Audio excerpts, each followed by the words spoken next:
But now let's bring in Rick Bucher. Guy's been covering the NBA since 1993. You got to check out his podcast, On the Ball with Rick Bucher. Rick, we very much appreciate the time. We would start any franchise with you. The story of Team USA practice yesterday was Cooper Flagg, 17 years old. This is an old Team USA team. Do you think Cooper Flagg has a shot to be the future face of Team USA basketball? I would say he does, simply because right now we have a dearth of generational or franchise-type American players. So if you look at the talent in the NBA right now, it's all foreign. Victor Wembanyama, Nikola Jokic, Luka Doncic, go down the line. And really, if we're looking for a face of the NBA and a leader of the next Team USA, Cooper Flagg is the hope among the GMs and the scouts and the executives that I've spoken to. So yes, I'm not going to take anything away from this scrimmage, because this looked like it had a Drew League intensity from Team USA. But nonetheless, from what I hear about the scouting reports on Cooper, is, while I wouldn't put him at the Wembanyama level in terms of a generational player, the belief is that he's certainly a franchise-type player, and we'll see if he lives up to that potential. Wembanyama kind of ruined it a little bit. I've never seen anyone do what he can do on a basketball floor. So if I'm a fan of the Nets or the Jazz or whomever gets Cooper Flagg, it's like, it's exciting, but it's not Wembanyama. He kind of changed the calculus here, didn't he? Yeah, he did as far as star players are concerned, but I think the new calculus in terms of winning championships and going far really isn't just about having 1, 2, or 3 great players. It's about having depth and versatility. If we look at the Boston Celtics, I think they fit that profile. If you go back through the last few years, even the Denver Nuggets, I mean, we in retrospect will build big threes out of championship teams. We did it with the Milwaukee Bucks. We were never talking about Chris Middleton as being a big 3 type player, or certainly Drew Holiday. And then they win a championship and it's like, oh yeah, that's their big 3. So I think it's a matter of convenience that we, in hindsight, keep backing into these teams are built out of big 3s. I had this conversation with Thunder GM Sam Presti 5-6 years ago, where he felt that the dynamic was changing and that to be successful in the league going forward with load management and everything else, that your versatility as a team, as opposed to being top heavy, was going to be the difference maker. And I believe Sam is right. So in terms of depth, we just saw that with the Celtics. That was obviously incredibly valuable. This Team USA team is as deep as any that I've ever seen. You know, we've seen teams with JaVale McGee or Tayshaun Prince or Michael Redd. Nice players. Yeah. But, I mean, is the 11th or 12th man on this team Tyrese Halliburton? You know, is it Devin Booker? How do you think this team ranks to the historic Team USA teams of the past? Well, we should never try to compare to the Dream Team. We should just take that and put that aside, because that was not only a shock to the international system and having all of the NBA greats playing, but the vast majority of them were in their prime. Michael Jordan, Scottie Pippen, Charles Barkley, Patrick Ewing, David Robinson. I mean, Larry Bird at 35 was the old man on that team with, understandably, a bad back. But outside of that, it was all the best players in the league, outside of Christian Laettner, that were in their absolute prime. So I actually think that this is a big challenge for Steve Kerr, not only because of the depth of talent, but figuring out how these pieces fit together. You really only have 2 bona fide, pure playmakers in LeBron James and Tyrese Halliburton. And then you have a load of different strengths with KD or Bam Adebayo.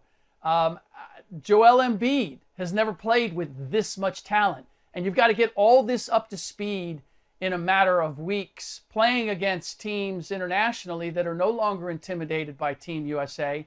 and that have been playing together in some cases for decades. So it's not just the pure talent. It's the experience, the collective experience. And I would look in trying to build this team or the rotation, I would build it on guys that are familiar with each other.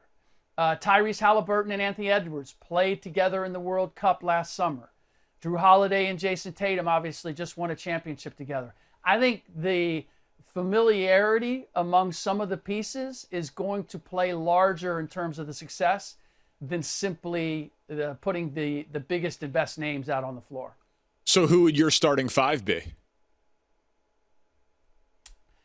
I had thought long and hard about this, and I guarantee you my starting five will not be the starting five. But I would go with Steph Curry, Drew Holiday in the backcourt, Jayson Tatum, LeBron James, and Joel Embiid. And no KD. The reason that I'm going with Tatum and Holiday, no KD. And the problem is if I put KD in, I'm probably taking LeBron James out. But I like having LeBron James sort of play that Draymond Green role with Steph Curry. And then defensively, I've got to have Tatum and Holiday on the floor. And Embiid is just simply, I need to find out what he is and how much he can give me, but chances are that he's going to play a very big role, because the one reason why Team USA has struggled the last few years is that we simply have not been able to match up with the most quality bigs internationally. And I would hope that Embiid allows us to do that. You know, you're saying that it's going to be tough for Steve Kerr to find the matchups and the lineups that work. That is certainly a problem of luxury, right? Sounds like one of them good problems. Because I look at it and I'm like, what's the weakness? Yeah. Now that Embiid can be on the team, it's like, all right, well, it's not size. You've got Bam and AD and Embiid. KD and Steph still playing. It means it's definitely not shooting. You got Steph, KD, you got Booker. You perimeter defense, you mentioned Tatum. You have Kawhi and Drew Holiday. LeBron is still there. What is a possible weakness for this team? Because frankly, I don't see one. I think it's pace because of the age of this roster.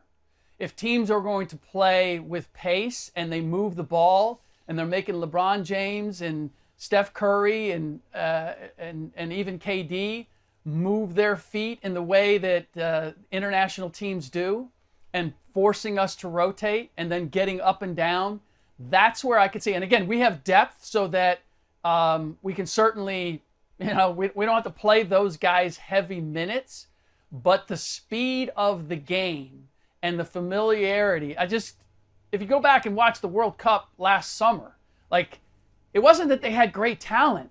The ball just never stops. Bodies never stop. And that just ultimately, we're not used to play. We play so much isolation basketball in the NBA today. Guys just aren't physically or mentally conditioned to have to defend where you're constantly moving and your guy is constantly moving. And that, to me, is the one hole in it, because not only do you have to move and be physically ready to do all that, but you have to be sort of mentally connected so that everybody knows where everybody's going and you're rotating on time. That's the weakness that I see, and that's the weakness that we've had for the last umpteen years, which is international teams are familiar with the rules, they're familiar with the referees, and they're familiar with each other in a way that we are not. And so it takes us a beat or two to get up to speed with that. And just the question is, can we get up to speed with that in time? A couple of quick NBA things for you before we let you go. You mentioned Tatum. He said that championship ends the debate on whether or not he's elite, polarizing buzzword of the sports take industrial complex. He was first team All-NBA, so I don't know how disrespected he could possibly feel. Do you believe that he has ended any debate about his merits in that top pantheon? Danny, what is it? I don't know what this is. Maybe, we blame LeBron for everything, right? So I'm going to blame him here. LeBron anointing himself the greatest ever. When did we start this? You don't unilaterally get to decide, I am this, right? or the debate over me is this. It's like, no, you go out, you do what you do, and then the fans and the media and ex-players and your colleague, like everybody else decides where you fit into the universe. So I'll just look at how Steph Curry winning a finals MVP for all that he had accomplished. That was like that last cherry. And if I'm going to think of players, I mean, we all have our own definition of elite. If elite is you led a team to a championship, I mean, that's a fair kind of baseline elite, no? I mean, if we go elite 10, 20 players, Jayson Tatum was probably in that mix already in terms of the league. Elite, championship caliber players who have led a team to a championship. He didn't win finals MVP. So I think it's still debatable. Anybody who wants to say he's elite, I'm not going to fight you on that. Am I going to say he's hit the same level as LeBron or even KD or Steph or that rung of elite? I don't believe that Tatum is there yet. I do believe that he still has plenty of time to get there, though. So my biggest issue is guys just unilaterally going, yeah, you know what? I'm this. Like, that's not how it works, Danny. You and I have a job here. Part of it is like your top 10 franchise quarterbacks, right? It's a great list. You don't get Joe Burrow like going, yeah, I'm a top 5, right? That just doesn't happen. Yeah, like don't give yourself your nickname. Someone else has to give you the nickname. Yeah, exactly. Yeah. Exactly. We don't in all our jobs, we don't get to pick a title. Like let our bosses know, hey, by the way, this is what I'd like to be called. I don't know, maybe you have that. I have never. Oh yeah. I have yet to run into that. That is not. Yeah, they're changing the Herd, Danny Parkins. It's all of them. No, wait, there's Colin's name everywhere in the studio. Yeah, no, I am a guest. I had to start I had to start a podcast in order to get my name on it the way I wanted it. So there you go. I think you're the first one to start a podcast. So good job being in on the ground floor of that medium. Hey, speaking of a podcast, last thing for you, Rick. LeBron got his podcast co-host hired, although he claims that he didn't.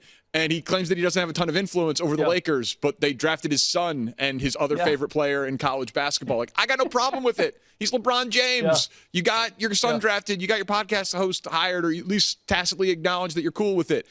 Why do we have to pretend like LeBron doesn't have a ton of influence over the Lakers? I don't know.